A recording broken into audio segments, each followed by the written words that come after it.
എന്നിട്ട് ഞങ്ങൾ ഇതിൽ ലെവലിൽ കൊണ്ടുപോകാൻ തുടങ്ങിയപ്പോൾ ഇയാളുടെ ആദ്യത്തെ ജന്മത്തിലേക്ക് പോയി. ആദ്യത്തെ ജന്മത്തിൽ നിന്ന് മനുഷ്യജന്മം. അതിന് മുമ്പുള്ള ജന്മം എടുത്തു, കുഴിയാന. അത് കിട്ടി. കുഴിയാന ഒരു വെള്ളപ്പൊക്കം വന്നപ്പോൾ ഈ കുഴിയാന പോയി. അതിന് മുമ്പിലത്തെ ജന്മം എടുത്തു, ഇയാളൊരു പ്രാവായിരുന്നു. അതിനെ വേറെ വലിയ കഴുകനെ പോലത്തെ ഒരു കിളി വന്ന് അതിനെ കൊത്തി തിന്ന് കൊണ്ടുപോയി. അപ്പൊ ഒരു ചോദ്യം വന്നു ഇതിൻ്റെ ഇടയിൽ, ഈ പ്രാവ് കഴിഞ്ഞിട്ട് എങ്ങനെ കുഴിയാന? ഒരു ചോദ്യമാണ്. അതിന് തന്ന ഉത്തരം, ഇത് തരുന്നത് മാസ്റ്റേഴ്സാണ്. നമ്മൾ മാസ്റ്റേഴ്സുമായിട്ടാണ് കമ്മ്യൂണിക്കേറ്റ് ചെയ്യുന്നത്. നമ്മുടെ ഒരു മീഡിയം മാത്രമാണ് ഈ മുമ്പിൽ കിടക്കുന്ന ആള്. അയാളെ കൊണ്ട് നമ്മൾ ചോദിപ്പിക്കുകയാണ് അങ്ങോട്ട്. അപ്പൊ അവര് അയാളെ കൂടെ നമുക്ക് ഉത്തരം തരുന്നത്. മനസ്സിലായി? അൺഒഫീഷ്യൽ ആയിട്ട് ചില സ്ഥലങ്ങളിലൊക്കെ ഞാൻ ചെയ്തു കൊടുക്കാറുണ്ട്. അത് നമുക്ക് പറയാൻ പാടില്ലാത്ത കാര്യമാണ്, നമ്മൾ ചെയ്യാറുണ്ട്. അതൊക്കെ ചെറിയ പൊട്ടുമാലയൊക്കെ കിട്ടുന്നല്ലാണ്ട് വേറെ വലിയ കാര്യമായിട്ടുള്ള തോക്കും. If you are A season criminal, നിങ്ങളൊന്നും ഡിസ്ക്ലോസ് ചെയ്യില്ല. ഹിപ്നോസിസിൽ നിങ്ങളെ കമ്പൽ ചെയ്തുകൊണ്ട് എനിക്കൊരു കാര്യം നിങ്ങളുടെ നിങ്ങൾക്ക് വേണം എന്ന് തോന്നുന്ന കാര്യങ്ങൾ മാത്രമേ നിങ്ങൾ പറയുള്ളൂ. അത് നിങ്ങൾക്ക് എപ്പോൾ ഇവിടെ സ്റ്റോപ്പ് ചെയ്യാം. പല കേസുകളിലും ഞാൻ ചെയ്തിട്ടുണ്ട്. ഞാൻ പിന്നാക്കം കൊണ്ടുപോയി റിഗ്രഷനൊക്കെ നടത്തി കൊണ്ടുപോകുമ്പോൾ ഒരു പെർട്ടിക്കുലർ സ്പോട്ടിൽ എത്തുമ്പോൾ ഇവരങ്ങ് ബ്ലോക്ക് ആവും, നിൽക്കും. പിന്നെ നമ്മൾ എന്ത് ചോദിച്ചാലും ഇവർ റിപ്ലൈ തരില്ല. മനസ്സിലായോ? അപ്പൊ പിന്നെ ആ സെഷൻ അവിടെ വെച്ച് നമ്മൾ നിർത്തണം. പിന്നെ അടുത്ത സെഷനിൽ നോക്കി അവര് സൗകര്യം പറയില്ല. അല്ലെങ്കിൽ പിന്നെ ആ ഒരു വർഷം നമ്മൾ കളഞ്ഞിട്ട് അതിന്റെ ബാക്കിലേക്ക് പോകണം. അങ്ങനെയൊക്കെ നമ്മൾ ചെയ്യേണ്ടി വരും. ചെയ്തിട്ടുണ്ട്, ചെയ്യുന്നുണ്ട്, ഇപ്പോഴും ചെയ്യുന്നു.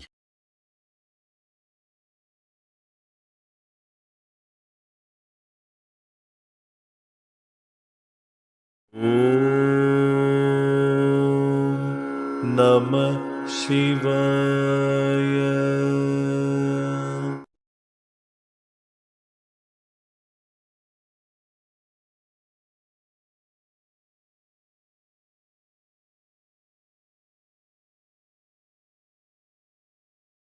അല്ലെങ്കിൽ മറ്റൊരു സ്പിരിച്വൽ എനർജി കൂടി ഇതിനകത്ത് മിക്സ് ചെയ്തിട്ട് ഇവരെ മറ്റു തലങ്ങളിലേക്ക് കൊണ്ടുപോകാൻ. സ്പിരിച്വൽ എനർജി മിക്സ് ചെയ്യേണ്ട കേസുകളിൽ മാത്രമേ നമ്മൾ അങ്ങനെ ചെയ്യുള്ളൂ. കാരണം എല്ലാത്തിലും നമ്മൾ സ്പിരിച്വൽ എനർജി കൊടുക്കാൻ പാടില്ല. സ്പിരിച്വൽ എനർജി കൊടുക്കേണ്ട കേസുകളുണ്ട്.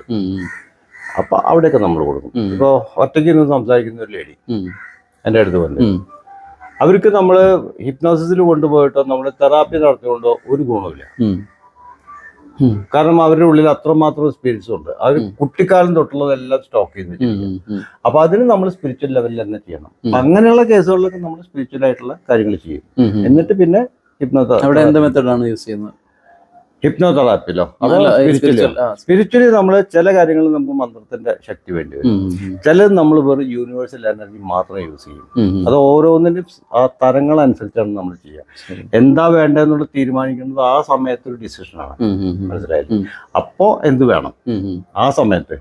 നമുക്കൊരാളെ കാണുമ്പോൾ, നമുക്ക് വ്യക്തികളെ കാണുമ്പോൾ നമുക്ക് അറിയും ഇവർക്ക് എന്ത് കൊടുക്കണം, എങ്ങനെ കൊടുത്താലാണ് ഇവർക്ക് ശരിയാവുക. അതിനനുസരിച്ച് നമ്മൾ ചെയ്യും. ചിലപ്പോൾ ഒന്നും നടന്നില്ല, അപ്പൊ രണ്ടാമത്തേക്ക് പോകും. മനസ്സിലായോ? ഇപ്പൊ ആദ്യത്തെ നമ്മള് ഇത് കൊടുത്തു, യൂണിവേഴ്സൽ എനർജി കൊടുത്തു, നടക്കുന്നില്ല. അപ്പൊ പിന്നീട് നമുക്കുള്ള ഒറ്റ വഴി മന്ത്രം മാറും. മനസ്സിലായോ? അപ്പൊ ചെയ്യും. ചെയ്യേണ്ട കാര്യങ്ങൾ വരുമ്പോൾ നമ്മൾ ചെയ്യും.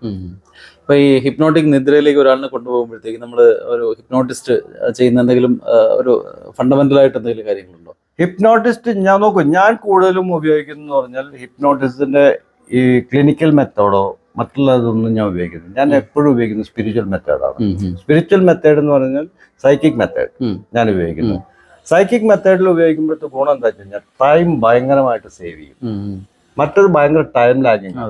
ഈ ക്ലിനിക്കൽ മെത്തേഡ് അല്ലെങ്കിൽ നമ്മൾ എന്താ പറയുക സാധാരണ നൽകിക്കൊണ്ട് ചെയ്യുന്ന ആ മെത്തേഡിൽ ഒരുപാട് സമയം വേണം. അതായത് ഒരാൾ ഡീപ്പ് ഹിപ്നോസിസിൽ കൊണ്ടുപോകണമെങ്കിൽ തന്നെ ഇറ്റ് ടേക്സ് 1 hour മിനിമം. ഈ ഇതിനകത്ത് വരുന്ന ഞാൻ ചെയ്യുന്ന മെത്തേഡിൽ എന്ന് പറഞ്ഞാൽ സൈക്കിക് മെത്തേഡിൽ എന്ന് പറഞ്ഞാൽ 10 മിനിറ്റിനകത്ത് നിങ്ങൾ ഡീപ്പ് ഇതിൽ പോയി എനിക്ക് വേണ്ട കാര്യങ്ങൾ എനിക്ക് അവിടെ നടത്തിയെടുക്കാൻ പറ്റും. മനസ്സിലായി? എന്തൊക്കെയാണ്, എവിടെയൊക്കെ പോകണം, എല്ലാം നമുക്ക് ചെയ്യാൻ പറ്റും. ഇനി ഏജ് റിഗ്രഷനോ അല്ലെങ്കിൽ പാസ്റ്റ് ലൈഫ് റിഗ്രഷനൊക്കെ വേണമെന്നുണ്ടെങ്കിൽ തന്നെ 2 മണിക്കൂർ കൊണ്ട് പരിപാടി അവസാനിക്കും. മറ്റേതിൽ 3-4 മണിക്കൂർ വെച്ച് പിന്നെ അടുത്ത സെഷനിലേക്ക് ഇട്ട് ഇത് ടക്കുന്നെ നമ്മൾ അവസാനിപ്പിക്കും. അപ്പൊ അതുകൊണ്ട് അതും അത് ശരിയാണ്, ഞാൻ തെറ്റാണെന്നല്ല പറയുന്നത്, അതും ശരിയാണ്, ഞാൻ അതും പഠിച്ചിട്ടുണ്ട്, അതെന്റെ ബേസ് ആണ്. അവിടുന്നാണ് ഞാൻ ഇതിലേക്ക് വന്നത്. പല കേസുകളിലും എന്താണെങ്കിൽ ഈ സ്പിരിച്വൽ മെത്തേഡ് അങ്ങനെ സ്വന്തമായിട്ട് ഡെവലപ്പ് ചെയ്താണോ അതോ ഡെവലപ്പ് ചെയ്താ? നോക്കൂ, നിങ്ങളൊരു വർക്ക് ചെയ്തുകൊണ്ടിരിക്കുമ്പോൾ അതിനകത്ത് നിങ്ങൾ പുതിയത് ഇന്നോവേറ്റീവ് ചെയ്തുകൊണ്ടിരിക്കും, പ്രപഞ്ചം തരും. ഇപ്പൊ നമ്മൾ ചെയ്യുന്ന സമയത്ത് നമുക്കിങ്ങനെ പലതും യൂണിവേഴ്സിൽ നിന്ന് കിട്ടുന്നതാണ്. അല്ല, ഇതൊന്നും എന്റെ കഴിവ് എന്നുള്ള അഹങ്കാരം എനിക്കില്ല. എന്റെ കഴിവൊന്നും ഞാൻ പറയുന്നില്ല, ഒരു സ്ഥലത്ത് ഞാൻ പറയുന്നില്ല. ഇതെല്ലാം എങ്ങനെയൊക്കെയോ കിട്ടി. പിന്നെ ഞാൻ ഒരുപാട് ഗുരുക്കന്മാരുടെ അടുത്ത് പോയി പഠിച്ചിട്ടുണ്ട്. പലരുടെ അടുത്തും പല മെത്തേഡുകളാണ് പഠിക്കുന്നത്. അപ്പൊ ഇതിനെല്ലാം കൂടെ നമ്മളൊന്ന് കമ്പൈൻ ചെയ്ത് വരുമ്പോൾ നമുക്ക് വേണ്ട ഒരു മെത്തേഡ് ഓട്ടോമാറ്റിക് ആയിട്ട് വരും. അത്രേ ഉള്ളൂ. അതെ, സാധാരണയായിട്ട് ഹിപ്നോട്ടിസവും ഹിപ്നോതെറാപ്പിയും എല്ലാം നമ്മുടെ സബ് കോൺഷ്യസ് ലെവലിലാണല്ലോ നടക്കുന്നത്. അപ്പൊ ഈ കോൺഷ്യസ് മൈൻഡിൽ നിന്ന് സബ് കോൺഷ്യസിലേക്ക് പോയി ഈ ഒരു ഹിപ്നോതെറാപ്പിയുടേതായ ഒരു നിദ്ര, ഹിപ്നോട്ടിക് നിദ്രയിൽ ഇരിക്കുന്ന ആ ഒരു പേഷ്യന്റ് അല്ലെ ആ ഒരു ക്ലയന്റ് ഇടയ്ക്ക് അദ്ദേഹം ബോധത്തിലേക്ക് വളരെ പെട്ടെന്ന് അങ്ങനെ ഇന്റർമിറ്റന്റ് ആയിട്ട് വരുന്ന എക്സ്പീരിയൻസ് സാധ്യതയുണ്ട്, പലപ്പോഴും വന്നിട്ടുണ്ട്. കൊണ്ടുപോകാന്ന് മാത്രമേ ഒരു വഴിയുള്ളൂ. അങ്ങനെ വരുമ്പോ അവർ അങ്ങനെ എന്തെങ്കിലും തരത്തിലുള്ള ഒപ്പൽഷനോ അങ്ങനെ എന്തെങ്കിലും? ഇല്ല, അതൊന്നുമില്ല. അവര് ചിലപ്പോ ചില സമയത്ത് അവർ കോൺഷ്യസ് ലെവലിലേക്ക് വന്നുകൊണ്ട് അവർ ചിലപ്പോ കണ്ണു തുറക്കും, ഒന്നും പറയൊന്നുമില്ല. അപ്പൊ അതുകൊണ്ട് നമുക്ക് അവിടെ തന്നെ കണ്ടിന്യൂ ചെയ്യാൻ നമുക്ക് എളുപ്പം. വിതിൻ സെക്കൻഡ്സ് നമുക്ക് അവരെ കൊണ്ടുപോകാം. കാരണം അവര് ഫുൾ കോൺഷ്യസിലല്ല അവരിരിക്കുന്നത്, ഒരു സെമി ലെവലിലേക്ക് ഫുൾ കോൺഷ്യസിലേക്ക് വരുമെന്നാണ് ഞാൻ ചോദിച്ചത്. അങ്ങനെ ഫുൾ ആയിട്ട് വരില്ല. ഫുൾ ആയിട്ട് വരുന്നുണ്ടെങ്കിൽ അത്രയും ഒരു കോംപ്ലിക്കേറ്റഡ് ആയിട്ടുള്ള ഒരു ഇഷ്യൂ ആണ് നമ്മള്. ഇല്ല, അത് അവര് പറയും. അപ്പൊ ഉണ്ടെങ്കിൽ അവര് പറയാറുണ്ട്. സാധാരണ എനിക്കുള്ള അനുഭവം വെച്ചിട്ട് ഞാൻ പറയണം. അവര് പറയും, പറയുന്നില്ല പറയും, അല്ലെങ്കിൽ എന്തെങ്കിലും പ്രശ്നം ഉണ്ടെങ്കിൽ ആ പ്രശ്നം പറയുമോ. അവിടെ കൊണ്ട് നമ്മൾ നിർത്താൻ നല്ലതെന്ന് നമുക്ക് തോന്നും. അപ്പോൾ നമ്മൾ നിൽക്കട്ടെ, പിന്നെ അടുത്ത സെഷനിൽ ഇവർക്ക് ഒരു കൗൺസിലിംഗ് കൊടുത്തതിന് ശേഷം നമ്മൾ പിന്നത്തെ സെഷനിലേക്ക് പോകുന്നതായിരിക്കും അവരുടെ പ്രശ്നത്തിന് മാറ്റാൻ. അല്ലാതെ എനിക്ക് ഇന്നുവരെ ഫുൾ കോൺഷ്യസിൽ ഒരാളും എനിക്ക് വന്നിട്ടില്ല. അപ്പൊ ഇനി ഇതിന്റെ ഇടയിൽ എപ്പോഴെങ്കിലും അബോധ തലങ്ങളിലേക്ക് അല്ലെങ്കിൽ ഏറ്റവും ഡീപ്പർ കോൺഷ്യസിലേക്ക്, ഡീപ്പർ മൈൻഡിലേക്ക് സ്ലിപ്പ്? അതല്ലേ, സ്ലീപ്പിലേക്ക് പോയിട്ടുള്ള കേസുകൾ 2-3 ഉണ്ട് എനിക്ക്. അല്ല, സ്ലീപ്പ് അല്ല, സ്ലിപ്പ് അടുത്ത സ്റ്റേജിലേക്ക്. അതായത് നമ്മൾ സാധാരണയായിട്ട് ഇല്ല, നിങ്ങള് ബ്രിയാൻ ബേസിന്റേതാണോ ഉദ്ദേശിക്കുന്നത്? അതെ. ബ്രിയാൻ ബേസിന്റെ ആ ഒരു ലെവലില് ഞാൻ എക്സ്പെരിമെന്റ് നടത്തിയിട്ട് കേട്ടിട്ടുണ്ടാവും. അശോക് നാരായൺ അദ്ദേഹത്തിന്റെ കൂടെ നിന്നുകൊണ്ട് ഞാൻ എക്സ്പെരിമെന്റ് നടത്തിയിട്ടുള്ളത് മാത്രമേ ഞങ്ങൾ ആ ഒരു പോക്ക് പോയിട്ടുള്ളൂ. അങ്ങനെ പോയിട്ടുള്ളൂ, ഓരോരോ ലെവലിൽ ഞങ്ങൾ പോയിട്ടുള്ളൂ. അതല്ലാതെ അത് അദ്ദേഹം ഞാനും കൂടെ ഒന്നിച്ച് ചെയ്താണ്. അദ്ദേഹമാണ് എൻ്റെ ഒരു ഗുരുവാണ് അദ്ദേഹം. അദ്ദേഹം ചെയ്യുന്നു, അതിന്റെ കൂട്ടത്തിൽ ഞാനും ചെയ്തിട്ടുണ്ട്. അത് ആ ലെവലിൽ ഞങ്ങൾ അപ്പോഴാണ് പോയിട്ടുള്ളത്. അതിന്റെ ഒരു എക്സ്പീരിയൻസ് ഒന്ന് അതിന്റെ പറയാം. ഞങ്ങൾ ഒരാളെ കൊണ്ടുവന്ന്, അദ്ദേഹം തൃശ്ശൂർ വന്നാണ്, കോഴിക്കോട് നിന്ന്. അദ്ദേഹം കോഴിക്കോടാണുള്ളത്. തൃശ്ശൂർ വന്നിട്ട് എന്നോട് ഇതുപോലെ, ഞാനാണ് അദ്ദേഹത്തിനോട് പറഞ്ഞത്, സാറേ എനിക്ക് ഇങ്ങനെ സാധനം ടെസ്റ്റ് ചെയ്യണമെന്ന്. കാരണം ഇത് ബ്രിയാൻ ബേസിന്റെ പുസ്തകത്തിൽ ഇതൊക്കെയുണ്ട്. ആ ബുക്കുകൾ 4 ബുക്കുള്ളൂ എല്ലാവരും ബ്രിയാൻ ബേസിന്റെ. ആ 4 ബുക്ക് ഞാൻ വായിച്ചു പഠിച്ചതാണ്. അപ്പൊ എനിക്ക് ഇതൊന്ന് ടെസ്റ്റ് ചെയ്യണം, സാറിന്റെ ഹെൽപ്പ് വേണമെന്ന്. അങ്ങനെ അദ്ദേഹം വന്ന് എൻ്റെ കൂടെ നിന്ന് ഹെൽപ്പ് ചെയ്തതാണ്. അപ്പൊ ഒരു സ്പെസിമിനായിട്ട് ഞാൻ ഒരാളെ കൊണ്ടുവന്നു. അതിലും കാര്യങ്ങളുണ്ട്. ഒരാളെ വിളിച്ചു, അയാൾ ഷുവറായിട്ട് ഞാൻ ഇപ്പം എത്താന്ന് പറഞ്ഞു. 10 മണിയായി, 10:30 അയാൾ വന്നില്ല. മനസ്സിലായോ? എന്തുകൊണ്ടെന്ന് ചോദ്യത്തിന് ഉത്തരമില്ല. രണ്ടാമതൊരാളെന്ന് ഉറപ്പായിട്ട് ഞാൻ വെച്ചിട്ടുണ്ടായിരുന്നു. അത് എനിക്കറിയാം, എപ്പോഴും നമുക്കൊരു പ്ലാൻ ബി ഉണ്ടാവണം. രണ്ടാമതൊരാളെ വിളിച്ചു, ഹാഫ് ആൻ അവറിനുള്ളിൽ അയാൾ വന്നു. അങ്ങനെ 11 o'clock ഞങ്ങൾ പരിപാടി തുടങ്ങി. ഫുൾ ഇതിൽ ഞങ്ങൾ പോയി. അപ്പോൾ ഇയാളെ ഫുള്ളായിട്ട് നമ്മൾ കൊണ്ടുപോയി ഡീപ്പ്. ഇയാൾ വരുമ്പോൾ തന്നെ ഇങ്ങനെ ഇരിക്കുന്നത്, ഈ കാലിങ്ങനെ, മനസ്സിലായോ? ഈ വിരൽ രണ്ടും ഇങ്ങനെ പിടിച്ചിട്ടിരിക്കുന്നത്, കാലിൻ്റെയും ഇതിങ്ങനെ ഇരിക്കുന്നത്. അപ്പോഴേ അശോക് സാർ നോക്കിയിട്ട് എന്നോട് പറഞ്ഞു, ഇയാൾ കയ്യും കാലും ഇരിക്കുന്നുണ്ടോ? അപ്പൊ ഞങ്ങളത്, ഞാൻ പറഞ്ഞതല്ല, പലരും പല ക്യാരക്ടറല്ല. ഇപ്പൊ നിങ്ങൾ ഇങ്ങനെ ഇരിക്കുന്നുണ്ട്, ഞാൻ ചിലപ്പോൾ ഇങ്ങനെ ഇരിക്കും. അതൊക്കെ ഓരോരുത്തരുടെ ഹാബിറ്റ് അല്ലല്ലോ, ഹാബിറ്റൊക്കെ ആവുന്നു. എന്നിട്ട് ഞങ്ങള് ഇതിൽ ലെവലിൽ കൊണ്ടുപോകാൻ തുടങ്ങിയപ്പോൾ ഇയാളുടെ ആദ്യത്തെ ജന്മത്തിലേക്ക് പോയി. ആദ്യത്തെ ജന്മത്തിൽ നിന്ന് മനുഷ്യജന്മം. അതിന് മുമ്പുള്ള ജന്മം എടുത്തു, കുഴിയാന. അത് കിട്ടി. കുഴിയാന. ഒരു വെള്ളപ്പൊക്കം വന്നപ്പോൾ ഈ കുഴിയാന പോയി. അതിന് മുമ്പിലത്തെ ജന്മം എടുത്തു. ഇയാളൊരു പ്രാവായിരുന്നു. അതിനെ വേറെ വലിയ കഴുകനെ പോലത്തെ ഒരു കിളി വന്ന് അതിനെ കൊത്തി തിന്ന് കൊണ്ടുപോയി. അപ്പൊ ഒരു ചോദ്യം വന്നു ഇതിൻ്റെ ഇടയിൽ, ഈ പ്രാവ് കഴിഞ്ഞിട്ട് എങ്ങനെ കുഴിയാന? ഒരു ചോദ്യമാണ്. അതിന് തന്ന ഉത്തരം, ഇത് തരുന്നത് മാസ്റ്റേഴ്സാണ്. നമ്മൾ മാസ്റ്റേഴ്സുമായിട്ടാണ് കമ്മ്യൂണിക്കേറ്റ് ചെയ്യുന്നത്. നമ്മുടെ ഒരു മീഡിയം മാത്രമാണ് ഈ മുമ്പിൽ കിടക്കുന്ന ആള്. അയാളെ കൊണ്ട് നമ്മൾ ചോദിപ്പിക്കുകയാണ് അങ്ങോട്ട്. അപ്പൊ അവര് അയാളെ കൂടെ നമുക്ക് ഉത്തരം തരുന്നത്. എന്തുകൊണ്ട് പ്രാവ് കുഴിയാനായി മാറി? അപ്പോൾ അയാള് ഈ മാസ്റ്റർ തന്ന ഉത്തരം എന്താണെന്ന് വെച്ച് കഴിഞ്ഞാൽ, ഈ പ്രാവിന് ഭക്ഷണമായിട്ട് വിധിച്ചിട്ടുള്ളത് കായകളും മറ്റുള്ള സാധനങ്ങളാണ്, വെജിറ്റബിൾ സാധനങ്ങളാണ് വിധിച്ചിട്ടുള്ളത്. പിന്നെ ഇത് പോയിട്ട് കുഴിയാനെ തിന്നു. അതുകൊണ്ട് അത് നീ അനുഭവിക്കണം. ഉം. കർമ്മ. ഉം. മനസ്സിലായോ? ഉം. ഉം. അത് വന്നു കുഴിയാനായി കുറച്ച് നാൾ ജീവിച്ചു, ഒരു വെള്ളം വന്ന് അടിച്ച് അതിനും കൊണ്ടുപോയി. ഉം. അപ്പം അതിൻ്റെ കർമ്മം അവസാനിച്ചു. ഉം. ഇപ്പം 3ാമത്തെ ജന്മത്തിനാണ് മനുഷ്യജന്മം. അപ്പം നമ്മൾ ചോദിച്ചു 3 ജന്മേ ഉള്ളൂ ഉം. ഒരാൾക്ക്. ഉം. അപ്പോൾ അതിന് തന്ന ഉത്തരം എന്താണെങ്കിൽ മനുഷ്യൻ്റെ അറിവ് വളരെ കുറവാണ്. അതെ. നിങ്ങൾക്കറിയുന്ന ഒരു ഭൂമിയാണ്, ഉം. പക്ഷെ ഇനിയും ഭൂമികളുണ്ട്. ഉം. ഈ ആത്മാവ് വേറെ ഏതോ ഭൂമിയിൽ നിന്ന് വന്നിട്ടുള്ളതാണ്. ഓ. അപ്പൊ ഇവിടെ റെക്കോർഡ് ഉണ്ടാവില്ല. ഓ ഗ്രേറ്റ്. മനസ്സിലായോ? അതെ അതെ അതെ അതെ. വണ്ടറായി പോയി ഞങ്ങള്. ഉം. അത് ഒരു വിദ്യാഭ്യാസത്തിലൊരു ഒരുത്തരെ കിടക്കുന്നത് നമ്മുടെ മുമ്പില്. ഉം. അവൻ പറയുന്ന വാക്കുകൾ കേട്ട് കഴിഞ്ഞാൽ ഉം. ഉം. ഉം. ഇപ്പം നമ്മൾ സാധാരണ സ്കൂളിലോ അല്ലെങ്കിൽ ഈ സമയത്തോ എപ്പോഴും നമ്മൾ ജ്വരം എന്നൊരു വാക്ക് ഉപയോഗിക്കാറുണ്ടോ? ഇല്ല ഇല്ല. ഇല്ലല്ലോ. ഉം. വിദ്യാർത്ഥിന്റെ വായിന്ന് വന്നു. ഉം. ഉം. ഉം. മനസ്സിലായോ? ഉം. അപ്പൊ ഞാൻ പറയുന്നത് അവര് പറയുന്നത് അവരുടെ സംസാരമല്ല, അതെ അതെ. വേറെ ലാംഗ്വേജ് ആണ് അവരുടെ. ഉം. പറഞ്ഞത് പ്രപഞ്ചത്തിനെ കുറിച്ച് നിങ്ങൾക്ക് എന്താ അറിയാം? നമ്മളോട് ചോദിക്കുകയാണ്, ഉം. പ്രപഞ്ചത്തിനെ കുറിച്ച് നിങ്ങൾക്ക് എന്താ അറിയാം? മനുഷ്യനൊന്നും അറിയില്ല. ഉം. മനുഷ്യനെല്ലാം അറിയുന്നു എന്നുള്ള അഹങ്കാരം മാത്രമേ മാത്രമേ ഉള്ളൂ. അല്ലാണ്ട് ഒന്നും അറിയുന്നില്ല. ഉം. നിങ്ങൾ കാണുന്ന ഒന്നുമല്ല പ്രപഞ്ചം. ഉം. എന്നിട്ടാണ് ഈ ഇതൊക്കെ പറഞ്ഞത്. നിങ്ങൾക്ക് കാണുന്ന ഭൂമി ഒന്നേ ഉള്ളൂ, ഉം. ഭൂമി ഇനിയും വേറെയും ഉണ്ട്, ഒരുപാടുണ്ട്. അപ്പൊ ഇവിടെ ജന്മം 3 ഉള്ളൂ എന്ന് പറഞ്ഞിട്ട് നിങ്ങൾ ഇതിനെ കണക്ക് കൂട്ടണ്ട. ഉം. ഉം. ഇതിന് മുമ്പുള്ളതിന് ഇവിടെ റെക്കോർഡില്ല. അതാണ് ഒരു കാര്യം. ഉം. ഉം. ഉം. അവിടെ ഉണ്ട്. ഓ ശരി ശരി. അവിടെ നിന്നുള്ള കർമ്മഫലം പിന്നാലെ വരും. അതുകൊണ്ടാണ് പ്രാവായിട്ട് ജനിച്ചത്. ഉം. മനസ്സിലായോ? ഉം. അപ്പൊ ഭൂമിയിൽ തന്നെ പല കാലഘട്ടങ്ങളിൽ ജനിക്കുന്നതായിട്ട് ബ്രയാൻ വെസ്റ്റ് അതുകൊണ്ട് അത് കിട്ടിയിട്ടുണ്ട്. പലരെയും നമ്മൾ നോക്കിയിട്ടുണ്ട്. അതിന്റെ ഓതന്റിസിറ്റി ഒന്നും പറയാൻ എനിക്ക് പറ്റില്ല. ഉം. കാരണം നമ്മൾ ഇതിന്റെ പുറകെ പോയിട്ട് നൂറ്റാണ്ടുകൾ മുമ്പ് പോയിട്ട് ചെക്ക് ചെയ്യാനുള്ള ആധികാരികത പറ്റില്ല. നമുക്ക് എന്നെ കൊണ്ട് അതിനൊന്നും നടക്കില്ല. അത് ഞാൻ ഒരു സിംഗിൾ പേഴ്സണാണ്. ഞാനിപ്പോ 5 നൂറ്റാണ്ട് മുമ്പ് തമിഴ്നാട്ടിൽ ജനിച്ചൊരു വ്യക്തി. അയാളെ ഞാൻ അവിടെ പോയിട്ട് താപ്പണമെന്നുണ്ടെങ്കിൽ ഇന്ന് ചിലപ്പോൾ ആ നാടകം ഉണ്ടാവില്ല. മനസ്സിലായോ? എത്രയോ രാജ്യങ്ങൾ മാറി മാറി പോയിട്ടുണ്ട്. കൊച്ചു രാജ്യങ്ങളിലുണ്ടായിരുന്നു, ചിലത് വലുതായി പോയിട്ടുണ്ട്, ചിലത് ചെറുതായി ഇല്ലാതായി പോയിട്ടുണ്ട്. അപ്പൊ ഇതിനൊക്കെ പുറകെ നടക്കാൻ പറ്റില്ല. ഞാൻ ഒരു ക്രിസ്തുവിന്റെ കാലത്തേക്ക് വരെ പോയിട്ടുണ്ട്. ക്രിസ്തു കുരിശ് ചുമക്കുന്ന നോക്കിക്കൊണ്ട് നിന്നിരുന്ന ഒരു വ്യക്തിയിലേക്ക് ഞാൻ പോയിട്ടുണ്ട്. അതൊരു പള്ളിയിലച്ഛനായിരുന്നു. മനസ്സിലായോ? പുള്ളി പറഞ്ഞത് ക്രിസ്തു ദൈവമല്ല, അയാൾ വെറും ഒരു ഫിലോസഫറാണ്. വളരെയധികം നോളജ് ഉണ്ട്. ക്രിസ്ത്യാനികൾ കണ്ട് എന്നെ തല്ലാൻ പറ്റരുത്. ഞാൻ പറയുന്നത് അങ്ങേര് പറഞ്ഞാണ് എൻ്റെ റെക്കോർഡുണ്ട്. മലയാളം മാത്രം സംസാരിക്കുന്ന വ്യക്തി പറഞ്ഞത് മുഴുവൻ ഇംഗ്ലീഷിലാണ്. കാരണം അയാളുടെ അതിനു മുമ്പുള്ള ജന്മം അയാൾ കുറെ ജന്മങ്ങൾ കഴിഞ്ഞു പോയിട്ടാണ് കേട്ടോ. പല ജന്മങ്ങളും ഇയാള് ഒരു ജന്മത്തിൽ ഇയാൾ ഭയങ്കര റൗഡി. ഈ ജന്മത്തിലാണ് പള്ളിയിലച്ഛനല്ലേ? ഈ ജന്മത്തിൽ പള്ളിയിലച്ഛനാണ്. അപ്പൊ ഇതിനു മുമ്പ് ഇയാള് പല ജന്മങ്ങളും മുമ്പ് എടുത്തിട്ടുള്ളതിലൊക്കെ പല പല ആക്ടിവിറ്റീസ് ഉണ്ടായിരുന്നു. ചിലർ വെറും കുട്ടിയായിട്ട് സ്കൂളിന്റെ പഠിക്കാൻ നിൽക്കുന്നതുണ്ടായിരുന്നു. ഒരെണ്ണത്തിൽ ഇയാൾ ഭയങ്കര ഗുണ്ടയായിട്ടുള്ളതുണ്ടായിരുന്നു. ഒരെണ്ണത്തിൽ ഇയാൾ ആൾക്കാർ തല്ലി കൊന്നുണ്ടായിരുന്നു. ഇങ്ങനെ പല പല ഇതിൽ പോയിട്ടുണ്ട് നമ്മള്. അങ്ങനെ അവസാനം എത്തിപ്പറ്റിയപ്പോൾ ഇയാൾ ഇംഗ്ലണ്ടിലെ ഒരു പ്രീസ്റ്റ് ആയിട്ടാണ് വന്നത്. പ്രീസ്റ്റിന്റെ പേര് വരെ പറഞ്ഞിട്ടുണ്ട്. അപ്പം തൊട്ട് ഇയാൾ ഇംഗ്ലീഷേ പറയുള്ളൂ. മനസ്സിലായോ?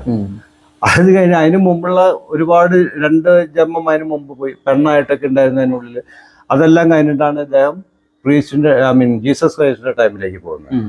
ജീസസ് ക്രൈസ്റ്റ് ഈ കുരിശും ചുമന്ന് വരുന്ന സംഭവമാണ് ഇദ്ദേഹം വിവരിക്കുന്നത് നമ്മളോട്. മനസ്സിലായോ? ജീസസ് ക്രൈസ്റ്റ് ദൈവമല്ല, ഇയാൾ ആണായിട്ട് പറയുന്നത് ദൈവമല്ല, ഫിലോസഫറാണ്. മനസ്സിലായോ? ആൾക്കാരെ പഠിപ്പിക്കുന്നു, അത്രേ ഉള്ളൂ. പക്ഷെ രാജാവിന് ഇഷ്ടപ്പെട്ടില്ല, അതിന്റെ പേരിൽ ശിക്ഷിച്ചു. ഓരോരോ ഇൻസിഡൻസ് ആയിട്ട് പുള്ളി പറയുന്നുണ്ട്. ആൾക്കാരെ വിളിച്ചിട്ട് പഠിപ്പിക്കുന്നു. ഇതെല്ലാം ബൈബിളിലുണ്ട്, കണക്റ്റഡ് ആണ്.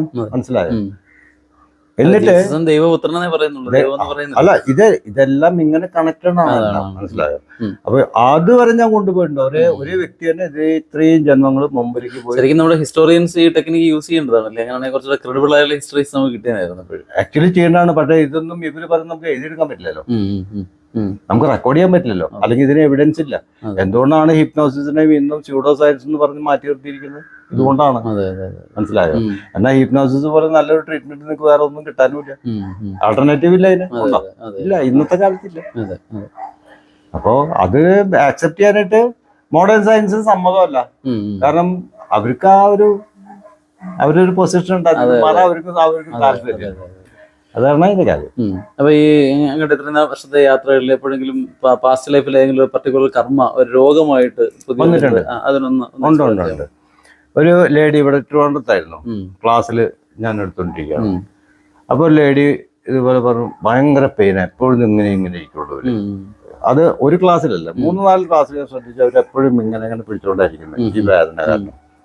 അപ്പോൾ ഒരു ദിവസം 4-ാമത്തെ 5-ാമത്തെ ക്ലാസ്സിൽ ഞാൻ ഇവിടെ ചോദിച്ചു എന്താ ഇവിടെ സംഭവം ചോദിച്ചു.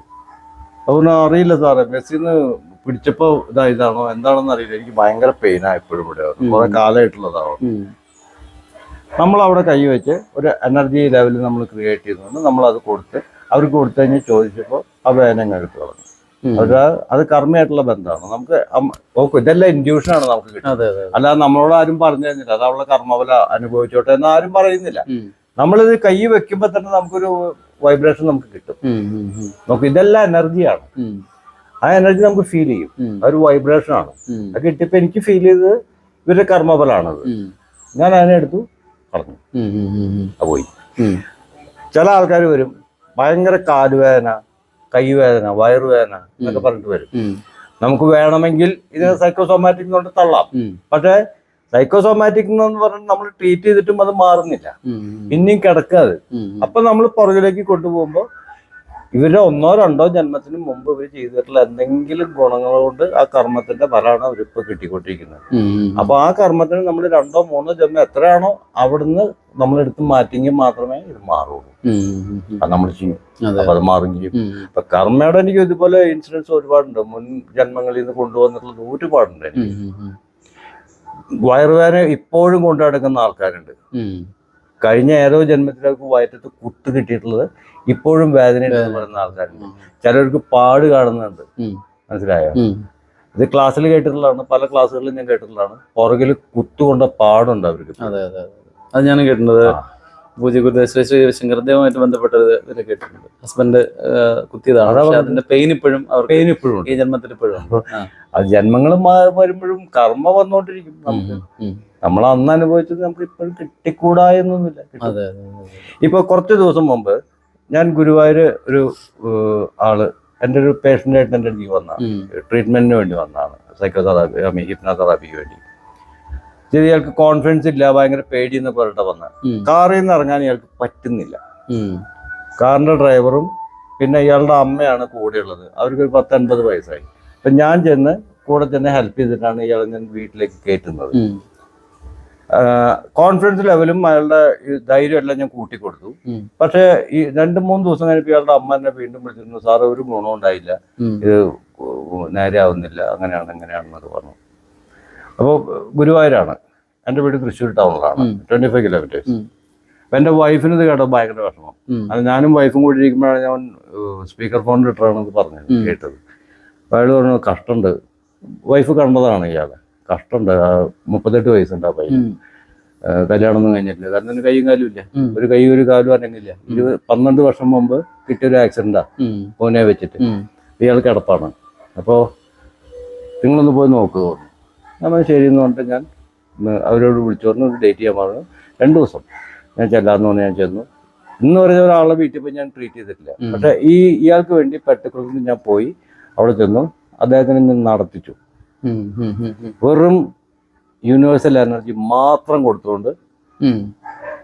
കാരണം എനിക്ക് ഹിപ്നോതെറാപ്പിക്ക് പറ്റിയില്ല. അതിനുമുമ്പ് ഇയാളുടെ ഫോൺ ബെല്ലെടുത്തിട്ട് ഇയാളെ ഉണർന്നു, മനസ്സിലായോ? അപ്പൊ തെറാപ്പിക്ക് ബ്ലോക്കായി, നടക്കുന്നില്ല. അപ്പൊ എനിക്ക് തോന്നി ഇത് തെറാപ്പിയുടെ ആവശ്യമില്ലാത്ത കേസാണ്, അതുകൊണ്ടാണ് ഈ റിംഗ് ടോൺ വന്നത് ആ സമയത്ത്. അപ്പോൾ യൂണിവേഴ്സൽ എനർജി കൊടുത്താന്ന് പറഞ്ഞു. ഞാൻ യൂണിവേഴ്സൽ എനർജി കൊടുത്തു. And I just asked him come on wake up. He woke up. അതെന്താ പ്രോബ്ലം? കർമ്മയുടെ ഒരു ഭാഗമായിട്ട് ഇതും വന്നിട്ടുണ്ട്, മനസ്സിലായോ? ഏതോ ജന്മത്തിൽ ചെയ്തിട്ടുള്ളൊരു ഭാഗമായിട്ട് ഇതും വന്നു പെട്ടിട്ടുണ്ട്. അതാണ് ഇയാൾ ആ 12 വർഷം ഇയാൾ അനുഭവിക്കേണ്ടത് അയാൾ അനുഭവിച്ചു. തീർന്നു അപ്പോഴേ. അതെ അതെ, I show you the video നടക്കുന്നത്. അത് ഞാൻ അപ്പം തന്നെ എൻ്റെ വൈഫിനെ അയച്ചു കൊടുത്ത് നോക്ക്, അത് നടന്നു. ഓ ഷി വാസ് വെരി ഹാപ്പി, ഭയങ്കരമായി നന്നായി പോയി തോന്നുന്നു. കാണുന്ന ആർക്കും അത്ഭുതം വരും. പക്ഷേ ദിസ് ഈസ് റിലേറ്റഡ് ടു കർമ്മ. ഓക്കെ.